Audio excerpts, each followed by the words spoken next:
मध्य प्रदेश राज्य निर्वाचन आयोग ने त्रिस्तरीय पंचायत चुनाव की घोषणा कर दी है। अब घोषणा होते ही लंबे समय चुनाव लड़ने की तैयारी करने वालों का इंतजार खत्म हो गया है। मध्य प्रदेश में त्रिस्तरीय पंचायत चुनाव की घोषणा कर दी गई है।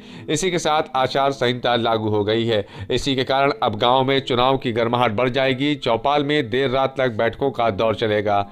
पहले चरण में 9 जिले, जिसमें दूसरे चरण में 7 जिले एवं तीसरे चरण में 36 जिलों में चुनाव संपन्न कराया जाएगा। प्रत्येक मतदान केंद्र में एक पीठासीन अधिकारी और 4 मतदान अधिकारी मौजूद रहेंगे। 48 घंटे चुनाव प्रचार बंद कर दिया जाएगा।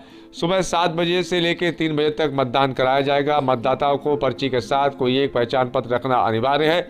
चुनाव में 55,000 ईवीएम का इस्तेमाल किया जाएगा। 13 दिसंबर से नामांकन फॉर्म जमा किए जाएंगे।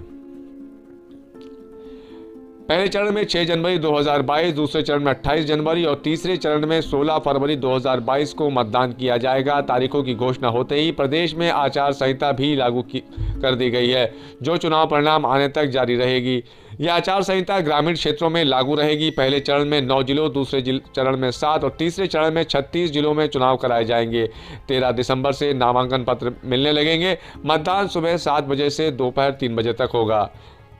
आपको बता दें कि रीवा संभाग में 3 जिलों रीवा, सीधी, बस्ताना में तीसरे चरण में यानी 16 फरवरी 2022 को मतदान होगा, जबकि सिंगरौली जिले में दूसरे चरण यानी कि 28 जनवरी को मतदान किया जाएगा। और यूज करना पड़ेगा, इसलिए 3 चरण में हमें करने की ज़रूरत है।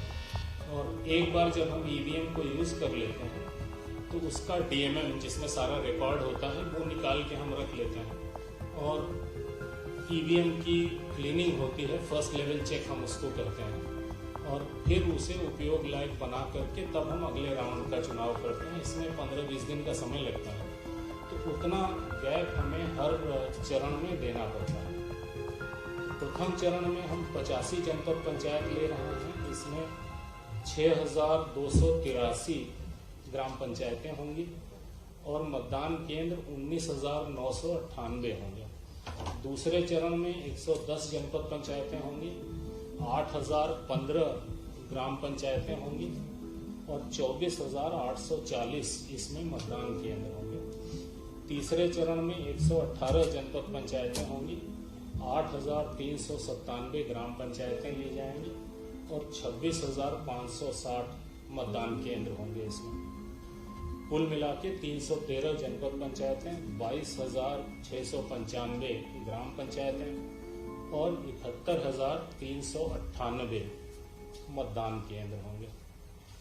एक चरण में जिन जिलों को लिया जाएगा उनकी संख्या है 9। 2 चरण में जिन जिलों को लेंगे उनकी संख्या है 7। बाकी 36 जिलों को हम 3 चरण में लेंगे। जिन्हें एक चरण में लेंगे उनका नाम है दतिया। ये जो 1 चरण, 2 चरण, 3 चरण, ये हमने लगातार कलेक्टरों से, डिस्ट्रिक्ट एडमिनिस्ट्रेशन से बात करके तय किया है कि कहाँ एक चरण में डिस्ट्रिक्ट एडमिनिस्ट्रेशन करा लेगा, कहाँ 2 लगेगा, कहाँ 3 लगेगा। तो प्रथम एक चरण में होने वाले जिले हैं 9: दतिया, हरदा, नरसिंहपुर, पन्ना, अलीराजपुर, निवाड़ी, इंदौर, ग्वालियर और भोपाल। ये इससे स्पष्ट है, जहाँ पे बहुत बड़ा एरिया नहीं है, जैसे इंदौर, भोपाल तो अर्बन जिले हैं, तो वहाँ पे रूरल एरिया बहुत कम है, इसलिए हम उसे एक राउंड में ले पा रहे हैं। जो 2 चरणों में होंगे वो 7 जिले हैं: Burhanpur, Jabalpur, again very large urban area, the rural area is smaller, Singrauli, Umaria, Anuppur, Sheopur, Dewas. बाकी के 36 जिले हम तीनों राउंड में